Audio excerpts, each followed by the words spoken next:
자, 우리 이제 생명과학 처음 시작해서 이번 파트에서는 이제 유전 중에서도 뭐 염색체랑 생식세포의 형성 및 유전적 다양성을 배울 건데, 일단 지금 여기 1시간짜리에서 하는 거는 우리가 유전 배우기 위해서 제일 기본적인 것들을 배운다라고 생각을 하시면 됩니다.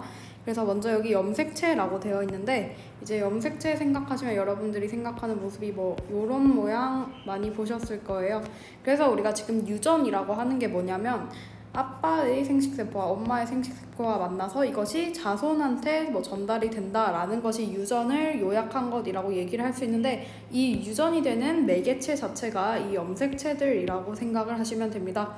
자, 그래서 먼저 염색체의 구조부터 보면은, 염색체라고 하는 것은 뭐 분열하는 세포에서 이제 막대 모양으로 관찰된다. 왜 막대 모양으로 관찰되는지에 대해서는 조금 이따 설명하기로 하고, 이제 여러분들이 염색체에서 중요하게 기억하셔야 할 것은 염색체는 DNA와 단백질로 이루어진다.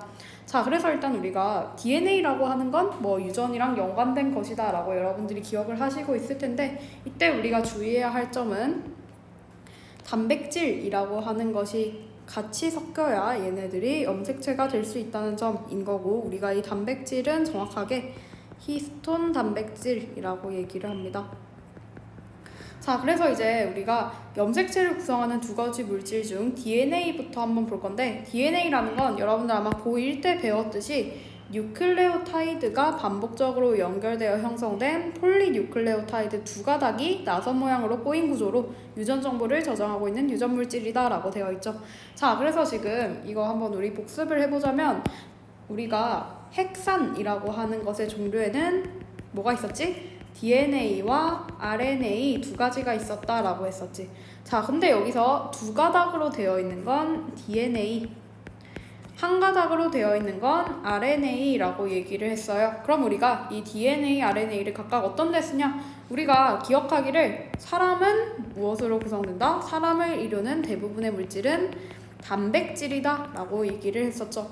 자, 근데 우리가 뭐 이제 수많은 질병들 보면은 뭐 예를 들어서 효소가 부족하거나 아니면 뭐 특정 단백질을 합성하지 못해서 병이 생기거나, 혹은 특정 단백질이 지나치게 많이 합성되어서 생기는 병들, 이런 것들이 있었는데, 이런 것들을 만들 수 있는 이 단백질은 뭐에 의해서 구성이 되냐면 바로 우리의 유전 정보를 토대로 이루어집니다. 자, 그래서 사실 얘들은 당연한 거죠. 뭐 우리가 이제 사람들마다 생김새가 다르듯이 우리의 유전 정보들도 다 다르기 때문에 이런 단백질들의 뭐 모양이라든지 이런 것들이 다를 수 있다라고 생각을 하시면 되는데, 그럼 우리가 이 유전 정보를 이용해서 단백질을 만들 때 DNA와 RNA 중 어떤 것을 사용하느냐? 바로 RNA를 사용합니다. 자, 그러면 DNA, 단백질을 만들 때는 RNA를 사용한다. 이게 맞는 말이기도 한데, 사실 DNA도 만들기도 해요. 왜냐면 RNA를 만드는 과정이 DNA를 통해서 마치 복사를 하듯이 DNA의 복사본 자체가 RNA이다 라고 여러분들이 생각을 하시면 됩니다. 자, 그래서 이런 DNA와 RNA는 뭐로 구성이 되냐면, 얘네들은 뉴클레오타이드로 구성이 돼요. 뉴클레오타이드. 그래서 아마 여러분들이 고1 때 DNA와 RNA, 즉 핵산의 단위체는 뉴클레오타이드이다 라고 배웠을 것입니다. 자, 그럼 뉴클레오타이드들이 여러 개 구성되면 얘들은 폴리뉴클레오타이드라고 해요. 자, 그래서 폴리라는 게 뭐냐면 영어로 폴리 이렇게 쓸 수 있고, 얘네들이 여러 개라는 의미를 가집니다. 자, 그래서 여러분들이 뭐 이제 단백질 같은 경우도, 단백질은 우리가 아미노산끼리 결합하는 것을 펩타이드 결합이라고 했었는데, 펩타이드와 펩타이드가 결합한 것 자체를 폴리펩타이드라고 배웠었죠. 폴리펩타이드. 자, 그 말은 지금 뉴클레오타이드가 여러 개 붙은 폴리뉴클레오타이드가 DNA와 RNA를 만들고, 이때 DNA 자체는 두 가닥이기 때문에 결론적으로 폴리뉴클레오타이드 두 가닥이 나선 모양으로 꼬인 것이 DNA다. 뭐 이 정도로 기억하시면 되겠죠.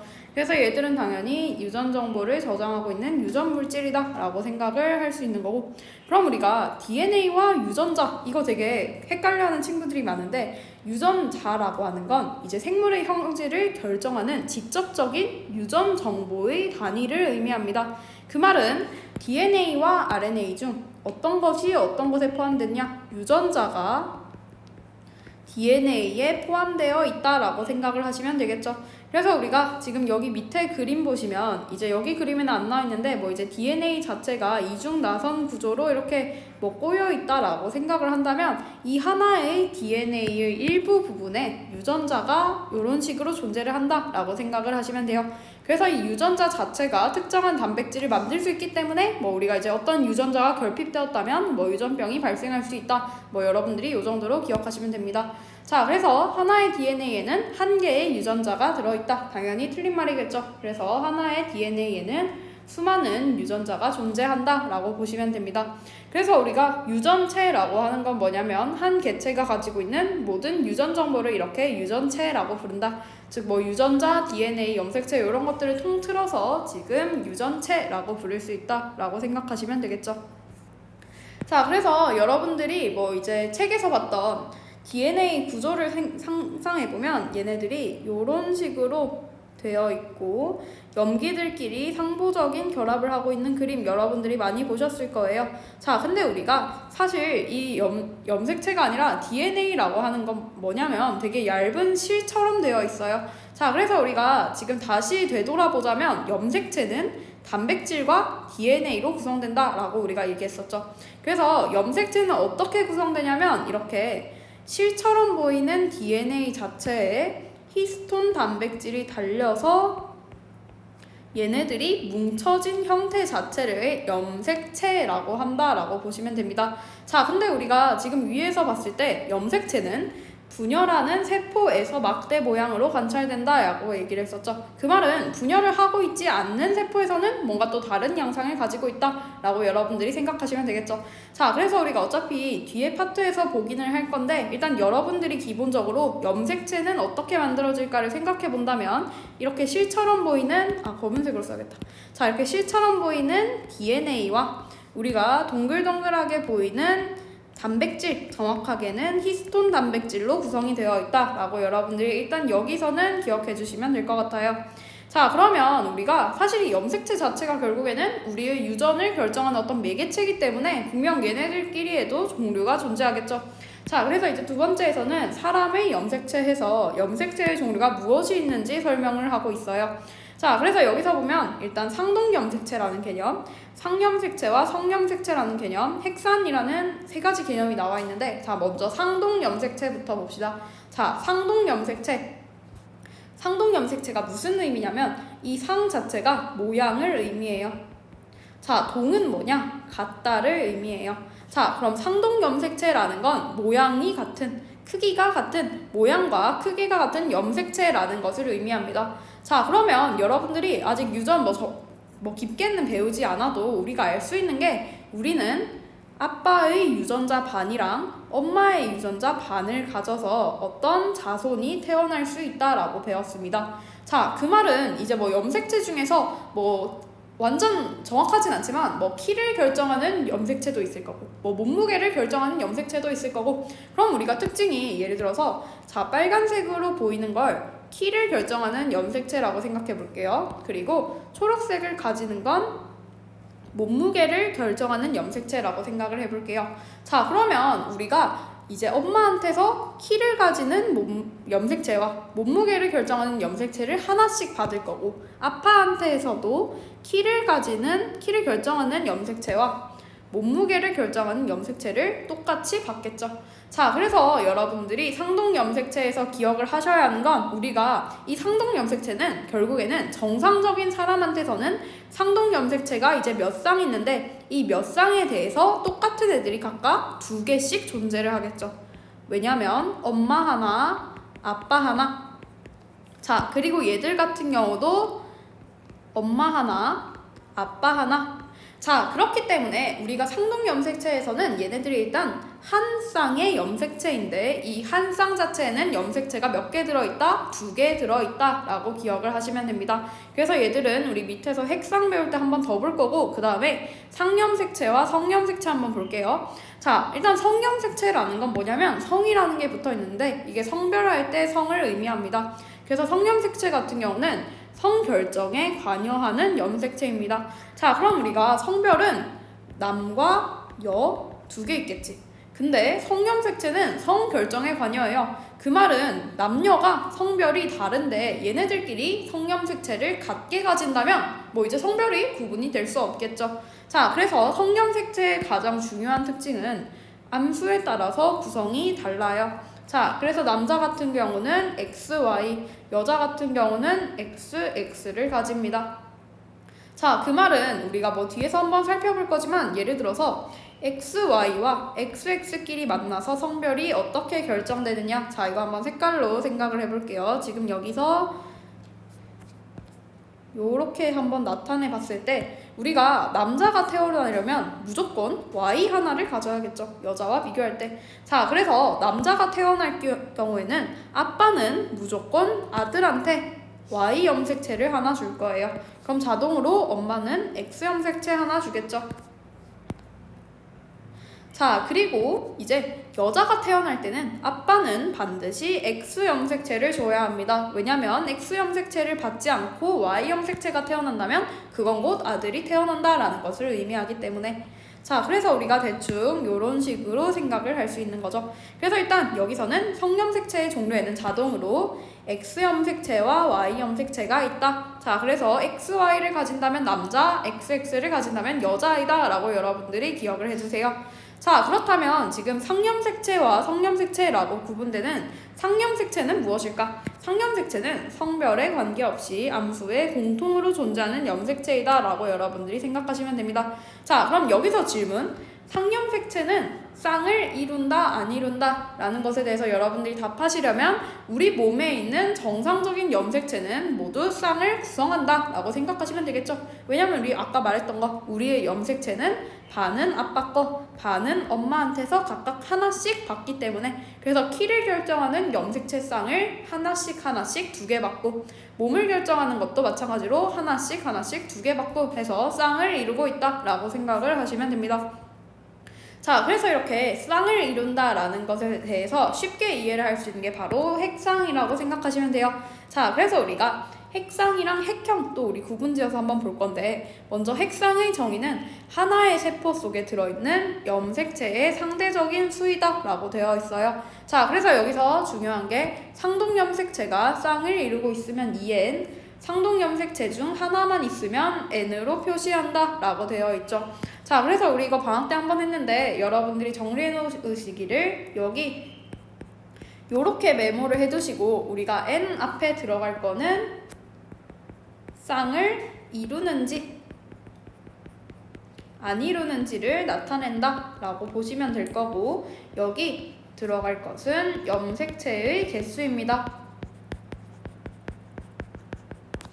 자, 근데 우리가 염색체의 개수는 어떻게 세는 것이 편하다라고 했었냐면, 여러분들이 염색체의 모양 한번 떠올려 보시면 우리가 보통 염색체들을 이런 식으로 그렸죠. 자, 우리가 여기서 지금 얘네들이 달라붙는 이 동그란 부위 자체를 세라라고 했었죠. 그래서 여기서 얘를 세라 라고 여러분들이 메모를 해주세요. 자, 그래서 얘를 센다면 지금 얘들은 염색체가 한 개 있는 거죠. 얘들도 염색체가 한 개 있는 겁니다. 자, 그러면 이제 여기서 궁금한 게 지금 이거 생김새가 다른데 둘 다 염색체가 한 개라고 할 수 있을까요? 라고 물어보실 수도 있는데, 지금 여기서 보이는 요 그림 자체는 우리가 뭐라고 설명할 수 있냐면 염색 분체가 한 개 더 붙은 것이라고 말할 수 있을 것 같아요. 자, 그래서 염색 분체라는 개념도 일단 뒤에서 설명하기로 하고 우리가 다시 핵쌍이라는 개념 한번 보면, 그래서 지금 예를 들어서 여기 그림을 본다면, 자, 우리가 쌍을 이룬다 안 이룬다는 뭐 크기라든지 모양으로 생각을 하실 수 있어요. 자, 그래서 지금 이 그림 보면은 지금 여기서 파란색으로 만들어진 것은 얘네들이 크기도 같고 모양도 같고 뭐 색깔까지 같다라고 표시한 것으로 확인할 수 있죠. 자, 그래서 우리가 얘들 자체가 지금 쌍 한 개라고 보시면 되는 거죠. 자, 그럼 얘들은 지금 쌍을 이루고 있죠. 이 쌍 자체에 두 개의 염색체가 한 쌍을 구성한다. 그래서 우리가 얘들은 두 개의 염색체가 한 쌍을 구성한다 해서 2n이 되는 거예요. 자, 그럼 사실 얘네들이 뭐 몇 개는 쌍을 이루고 몇 개는 쌍을 안 이루고 이런 것들 자체가 없기 때문에 얘들은 지금 쌍이 하나, 둘, 셋, 만들어지는 것으로 확인할 수 있죠. 자, 그리고 얘들 염색체 개수는 우리가 동그라미 개수세라고 했어요. 자, 동그라미 개수는 6개. 그래서 우리가 2에는 6이라는 핵상을 얘들은 가지고 있다라고 생각하시면 됩니다. 자, 그럼 이것도 지금 우리 해보면 얘들은 지금 파란색과 똑같은 모양과 색깔을 띠고 있는 게 이 세포상에서 존재하지 않죠. 그래서 얘들은 쌍을 이루고 있지 않다. 지금 쌍을 이루고 있지 않고 한 개의 염색체씩 존재한다 해서 1n이라고 쓸 수 있어요. 자, 그래서 얘들은 1n은 3이라고 쓸 수 있다 라고 여러분들이 생각하시면 됩니다. 자, 그래서 우리가 지금 핵상을 본다면 핵상의 특징은 상대적인 수인 거예요. 우리가 여기서는 우리가 이 핵상을 보기 위해서 염색체들 자체를 구성할 때만 얘들 지금 쌍을 이루네 안 이루네 라고 생각을 하지, 이 핵상에서는 결론적으로 우리가 수를 나타내는 거예요. 그 말은 내가 다른 동물끼리의 핵상을 비교할 때는 사실 수만 보면 되지 크기나 모양은 상관없다 라고 보시면 되는 거죠. 자, 그래서 예를 들어서 극단적으로 예를 들어서 자, 요렇게 지금 쌍을 이루는 것이 있고 요렇게 쌍을 이루는 것이 있어요. 자, 그럼 일단 여러분들이 이거 멈추시고 지금 얘들 핵상 한번 적어보세요. 자, 핵상 다 지금 적으셨으면 얘들은 지금 모두 쌍을 이루고 있죠. 그 말은 2n이 될 거고 2n은 하나 둘 해서 2n은 2, 얘도 하나 둘 해서 2n은 2라는 것을 의미합니다. 자, 그럼 얘들 지금 핵상은 같죠. 색깔이 달라서 염색체들 자체는 지금 두 개체가 서로 다를 수 있어도 지금 핵상이라는 건 상대적인 수를 말하기 때문에 얘네 두 개의 핵상은 같다라고 여러분들이 생각하시면 되는 거예요. 자, 그럼 우리가 아까 이 핵상과 대조해서 핵형이라는 개념 보겠다라고 했었죠. 핵형이라는 건 뭐냐면 체세포에 들어있는 염색체의 수, 모양, 크기와 같은 염색체의 외형적인 특성을 얘기해요. 자, 그 말은 지금 우리 다시 이 그림 볼까요? 얘들은 지금 빨간색과 초록색이 같은 염색체이다 라고 우리 말하지 않았죠? 다른 염색체라고 생각한다면 얘네 두 개를 비교했을 때는 핵상은 같지만 핵형은 어떻다? 핵형은 다르다 라고 여러분들이 이해를 하셔야 하는 거예요. 자, 그래서 우리가 핵형 분석이라고 하는 건 말 그대로 핵형을 분석하는 건데, 이렇게 그림으로 보면은 얘네들에 대해서 모양이라든지 크기라든지 이런 것들을 우리가 모조리 눈으로 확인할 수 있다라고 생각을 하시면 되겠죠. 자, 그래서 같은 종의 생물 같은 경우는 성별이 같으면 핵형이 같겠죠. 성염색체까지도 같으니까. 자, 근데 같은 종의 생물끼리 성별이 다르다면 어떻게 될까? 성별이 다르다면 핵형도 다릅니다. 뭐 때문에? 바로 성염색체 때문에. 우리가 성염색체는 다시 한번 기억해 보자면 XX, XY로 구성된다 했었고 XX는 여자, XY는 남자라고 얘기를 했었죠. 그래서 이렇게 핵형 같은 경우는 핵상이 같아도 핵형은 다를 수 있다라고 여러분들이 생각하시면 됩니다.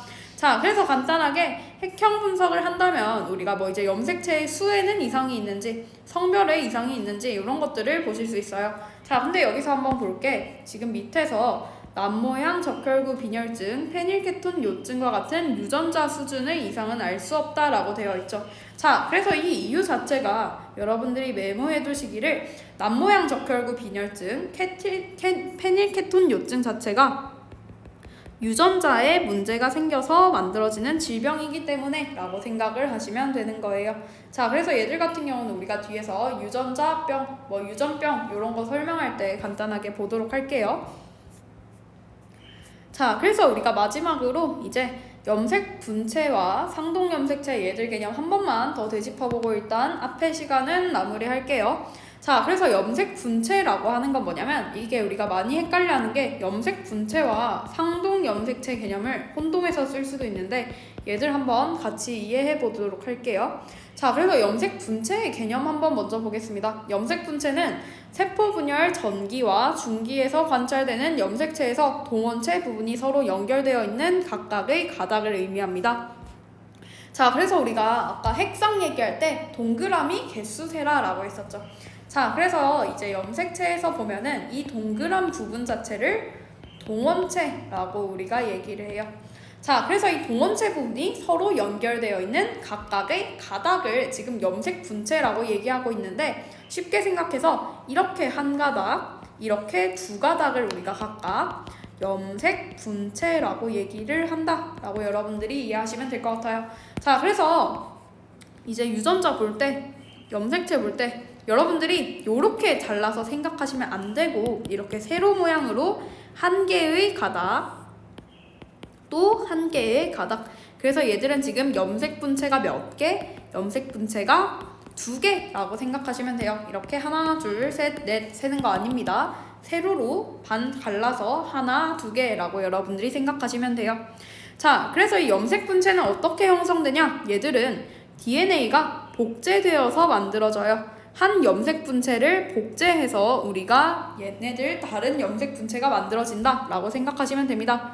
자, 그 말은 뭐냐면 한 염색체를 이루고 있는 두 염색 분체는 유전 정보가 같다 라고 생각을 하시면 되겠죠. 자, 그래서 우리 이제 뭐 고1이나 뭐 중3 때 간단하게 유전 배웠을 텐데, 뭐 유전이라는 건 우리가 보통 알파벳으로 유전 정보를 쓴다라고 했었죠. 자, 그래서 얘들 같은 경우 예를 들어서 지금 요렇게 그려보고, 자, 예를 들어서 이 부위에 어떤 대문자 A라는 유전 정보가 존재한다면 여기 부위에는 어떤 게 존재할까요? 자, 이거 여러분들이 한번 생각해서 써보시고, 그러면 얘들 같은 경우는 지금 염색 분체들끼리 복제되어서 만들어지는 것이기 때문에 똑같은 유전 정보, 즉 대문자 A를 가지고 있어야겠죠. 자, 그래서 여러분들이 염색 분체라는 것의 개념을 알게 된다면 얘네들이 되게 쉬워지는 게, 이런 모양이 존재한다면 얘들은 유전 정보가 바로 같은 거예요. 자, 근데 주의할 점은 우리가 상동 염색체 배웠는데, 그럼 상동 염색체가 지금 얘네들에서 존재한다면 똑같이 생긴 모양 자체가 이렇게 있다라고 보시면 되겠죠. 자, 근데 여기 자리에는 대문자 A도 들어갈 수 있고 소문자 A도 들어갈 수 있는 거예요. 자, 근데 우리가 만약에 여기 자리에 소문자 A가 들어간다고 친다면 여기 자리에는 어떤 유전자가 올까? 바로 소문자 A가 온다라고 생각하시면 됩니다. 자, 그래서 우리가 염색 분체와 상동 염색체가 헷갈린다면 염색 분체는 여러분들이 뭐라고 메모하시면 좋냐면, 한 염색체 내에서 모양이 서로 같은 가닥이라고 생각하시면 됩니다. 즉, 염색 분체라는 건 우리가 한 염색체 상에서 본다라고 생각하시면 되는 거예요. 자, 그럼 대조되게 상동 염색체라는 건 뭐였냐면, 상동 염색체는 서로 모양이 같은 염색체들이라고 우리가 얘기를 했었죠. 그래서 상동 염색체는 우리가 얘네들은 서로 다른 염색체 상에서의 얘기이다 라고 생각을 하시면 되는 거예요. 자, 그럼 결론적으로 우리가 요렇게 있고 요렇게 있다면 얘들은 지금 상동 염색체는 몇 개이다? 상동 염색체는 2개이다 라고 생각하시면 되겠죠. 그리고 염색 분체라는 건 이렇게 2개, 이렇게 2개에서 총 4개가 존재한다 라고 생각하시면 됩니다. 자, 근데 주의할 점은 얘들이랑 얘들이라는 무조건 유전 정보가 같다라고 한다면 틀린 정보겠죠. 뭐 같을 수도 있겠지만 항상 같은 건 아니겠지. 근데 여기에 대해서 여기 빨간색이랑 여기 빨간색은 항상 정보가 같다. 항상 얘들은 DNA가 같다라고 여러분들이 생각하시면 됩니다. 자, 그래서 우리가 이제 마무리해보면 염색체와 유전자의 관계를 한번 볼 건데, 우리가 아까 염색체는 DNA로 이루어진다라고 했었죠. 그리고 이 DNA의 특정 부위에 유전자가 있다라고 했었습니다. 그래서 결론을 얘기하면 유전자는 염색체의 특정한 위치에 존재를 하겠죠. 자, 근데 우리가 상동 염색체 같은 경우는 얘네들이 서로 같은 것을 결정한다 라고 우리가 앞에서 얘기했었죠. 뭐 예를 들어서 키를 결정하는 상동 염색체가 있을 수도 있고 몸무게를 결정하는 상동 염색체가 있을 수도 있습니다. 자, 그래서 여기서 대립 유전자라는 개념이 나오는데, 대립 유전자는 뭐냐면 한 가지 형질에 대해서 대립 형질이 나타나게 하는 유전자라는 것을 의미합니다. 쉽게 생각해서 모든 염색체, 모든 유전자가 다 키를 결정하는 것은 아니다 라는 식으로 이해하시면 되겠죠. 키를 결정하는 유전자는 특정하게 존재한다 라고 여러분들이 생각하시면 될 것 같아요. 모든 유전자 자체가 키를 결정하는 것이 아니라 이제 특정한 유전자가 키를 결정하는데 이 유전자 자체를 우리가 키에 대해서 대립 형질이 나타나게 하는 대립 유전자이다 라고 생각하시면 될 것 같아요. 자, 그래서 우리가 여기서 많이 쓰는 얘가 뭐 이제 여러분들 혐알기 아시죠? 혐알기. 자, 그럼 우리가 혐알기라는 형질에 대해서는 얘네들이 형질이 혐알기를 할 수 있다, 혐알기를 할 수 없다 라는 것이 나오겠죠. 근데 이 혐알기라는 형질을 결정하는 특정 유전자가 존재를 한다라고 생각하시면 됩니다. 자, 그래서 얘들은 어디 존재하냐면 상동염색체의 같은 위치에 존재를 해요. 자, 예를 들어서 우리가 예시 한번 들어본다면, 자, 이렇게 지금 한 쌍의 상동염색체가 있다라고 생각을 해보면 여기에 혐알기 유전자가 있어요. 혐알기를 할 수 있는지 없는지를 결정하는 유전자가 있다면 똑같은 자리에도 혐알기를 결정하는 유전자가 있다라고 생각을 하시면 됩니다. 근데 예를 들어서 대문자 A는 혐알기 가능이고 소문자 A는 혐알기 불가능이에요. 그러면 똑같은 자리에 혐알기라는 특성을 결정하고 있는 유전자가 있어도 여기에 혐알기 가능이 있다면 여기에는 혐알기 가능이 있을 수도 있고 혐알기 불가능이 있을 수도 있다 라는 식으로 여러분들이 이해하시면 될 것 같아요. 왜냐면 제일 중요한 거는 여기서 이 염색체를 내가 아빠한테서 받았다면 여기 있는 하나의 염색체는 엄마한테서 받은 거죠. 이제 엄마 아빠가 똑같은 형질을 줄 수도 있고 다른 형질을 줄 수도 있지만 이 염색체 자체는 얘네들이 똑같이 주고 있다 라고 생각을 하시면 되는 거예요. 그래서 여기서 결론적으로 보면 특정 형질의 대립 유전자는 뭐 같을 수도 있고 다를 수도 있다. 근데 여기서 상동염색체에 대해서 같은 형질을 결정하는 유전자는 서로 같은 위치에 반드시 존재한다 라고 여러분들이 이해하시면 될 것 같아요. 자, 그래서 일단 우리가 여기 파트에서는 지금 기본적으로 유전에 있어서 우리가 공부하기 위해서 필요한 기초적인 정보들을 한번 봤는데 여러분들이 일단 뒤에서 뭐 생식세포 분열 이런 거 보기 전에 일단 우리가 상동염색체, 상염색체와 성염색체, 핵상, 핵형, 그리고 염색분체 요 개념은 여러분들이 어떤 것인지 이해해보고 이해 안 된다면 뭐 이제 저한테 카톡으로 물어보시거나 아니면 강의 한 번 더 듣고 그 다음에 여기 뒤에 거 생식세포 분열로 넘어오는 걸로 할게요.